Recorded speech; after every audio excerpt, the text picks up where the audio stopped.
think it would be wrong to say it has nothing to do with Islam because, first, they are Muslims and we have to acknowledge the fact that they are Muslims. We cannot put them outside Islam.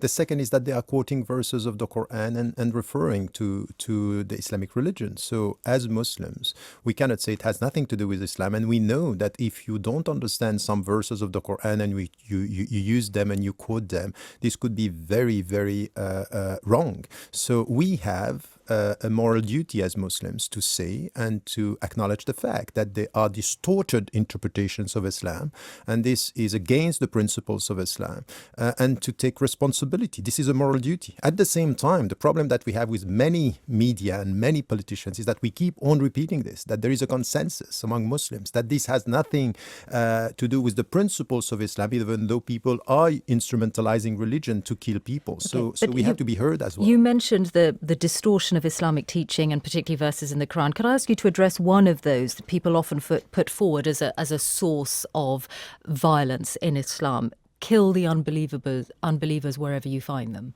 That's true, and you have and especially in the chapter 9 of the Quran, many verses like this one.